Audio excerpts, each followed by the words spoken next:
അപ്പോൾ കഴിഞ്ഞ് ഞാനൊരു ലോങ് വീഡിയോ ഇട്ടിട്ടുണ്ടായിരുന്നില്ലേ എൻ്റെ പച്ചക്കറി തോട്ടം എന്ന് പറഞ്ഞിട്ട്. അപ്പോൾ ഇപ്പം ഞാൻ വേറെ ഒരു കുറച്ച് ഞങ്ങളുടെ നിൽക്കുന്ന അത് ടെറസിൽ ചെയ്തതാണ്.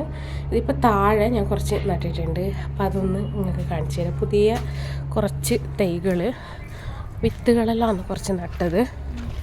അപ്പോൾ അതൊന്ന് കാണിച്ചു തരാം.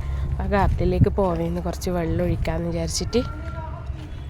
പലരും റിക്വസ്റ്റ് ചെയ്തിട്ടുള്ള ഒരു വീഡിയോ ആണ്, നിങ്ങൾക്ക് ഇതുപോലെ ഗാർഡനൊക്കെ തുടങ്ങിക്കൂടെ എന്നൊക്കെ പറഞ്ഞ്. അപ്പോൾ അതിനുശേഷം ഞങ്ങളിതാ ഒരുപാട് പണിയെടുത്ത് ഈ ഒരു തരിശു ഭൂമിയിൽ നിന്ന് നോക്കേണ്ട ഒരുപാട് ബുദ്ധിമുട്ടിയിട്ടാണ്. അപ്പോൾ അതിൻ്റെ പ്രശ്നങ്ങൾ എന്താണെന്ന് ചോദിക്കും.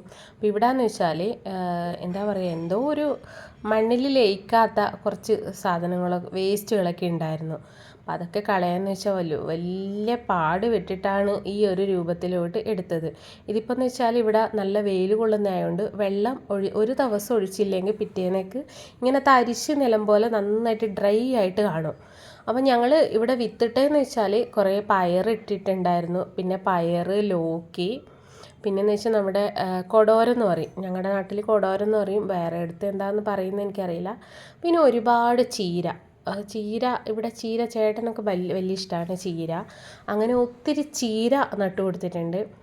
ചീരയാകുമ്പോൾ പെട്ടെന്നാവും. ഇതെന്ന് വെച്ചാൽ ഈ ഒരു ചുവന്ന ചീര എന്ന് വെച്ചാൽ ഞാൻ വേറൊരിടത്ത് വേറിയിട്ട് ഇങ്ങോട്ട് ഒന്ന് പൊരിച്ചിട്ട് നട്ടതാണ്. അപ്പോൾ ഈ പെഴുത് മാറ്റി വേറെ നട്ട് കഴിഞ്ഞാൽ കുറച്ചും കൂടെ നല്ല ഉഷാറായിട്ട് കിട്ടുമെന്ന് അറിയാം. പണ്ട് അച്ഛനൊക്കെ കൃഷി ചെയ്യുന്ന ആയതുകൊണ്ട് കുറച്ച് പൊടിക്കൈകളൊക്കെ എനിക്കും അറിയാം. അപ്പോൾ അങ്ങനെ നട്ടതുകൊണ്ട് അങ്ങനെ നട്ടു കൊടുത്തിട്ടുണ്ട്. പിന്നെയെന്ന് വെച്ചാൽ ഞങ്ങൾ മെയിനായിട്ട് നട്ടതെന്ന് വെച്ചാൽ കുറച്ച് പാവയ്ക്ക, പിന്നെ ഒരു അമര തെയ്യുണ്ടായിരുന്നു ഇവിടെ. അത് ഏകദേശം പൂക്കാൻ തുടങ്ങി. 2-3 ദിവസം വെള്ളമൊഴിച്ച് കൊടുത്തപ്പോഴേക്ക് അതങ്ങ് പൂക്കാൻ തുടങ്ങി. പടർന്ന് പന്തൽ കയറിയിട്ടുണ്ടായിരുന്നു. അപ്പം ഞങ്ങളുടെ തൊട്ടപ്പുറത്തുള്ള ചേട്ടൻ ഡെയിലി ഇതിന് വെള്ളമൊക്കെ ഒഴിക്കുന്നതുകൊണ്ട് അതങ്ങ് പടർന്ന് കയറി. അപ്പോൾ ഞങ്ങളോട് പറഞ്ഞു ഇനിയിപ്പോൾ നിങ്ങൾ വെള്ളമൊഴിച്ച് കൊടുത്താൽ മതി എന്ന് പറഞ്ഞുകൊണ്ട് അപ്പോൾ അതിന് ഞങ്ങൾ വെള്ളമൊഴിച്ച് കൊടുക്കാൻ തുടങ്ങി. അപ്പോൾ അവരുടേതാണ് കേട്ടോ, അവർ ഗാർഡനിൽ തൊട്ടപ്പുറം ഞാൻ കാണിച്ചത് അവരെ ഗാർഡനാണ്. അപ്പോൾ അവർ വെള്ളമൊഴിക്കുന്നതുകൊണ്ട് അതും ഒരു സൗകര്യമായി.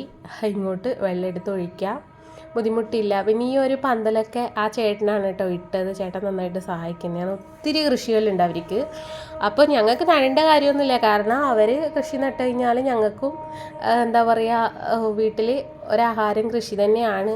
കാരണം തരും. പിന്നെ നമുക്ക് ഇഷ്ടമുള്ളത് പറിക്കുകയും ചെയ്യാം, അങ്ങനെയാണ്. പക്ഷെ ഞങ്ങൾ പറിക്കാറില്ല കേട്ടോ, അവർ ഇത്രയും കഷ്ടപ്പെട്ടുണ്ടാക്കിയതല്ലേ. അപ്പോൾ അതുകൊണ്ട് ഞങ്ങളോട് പറയും നിങ്ങൾക്ക് വേണ്ടുന്നത് പറിച്ചോ, ഞങ്ങളോട് ചോദിക്കാൻ നിൽക്കേണ്ട. പക്ഷെ അതല്ലല്ലോ മര്യാദ എന്ന് പറയുന്നത്. അപ്പോൾ അവർ തരുന്ന പച്ചക്കറി അങ്ങനെ ഞങ്ങളും കറിയൊക്കെ വെക്കാറുണ്ട്. അപ്പോൾ ഇവിടെ എന്ന് വെച്ചാൽ കുറച്ച് പയർ, പിന്നെയെന്ന് വെച്ചാൽ കുറേ തക്കാളി, ഇനിയിപ്പോൾ കുറച്ച് മുളകിൻ്റെ വിത്തും കൂടെ ഇട്ട് കൊടുക്കണം എന്നുണ്ട്.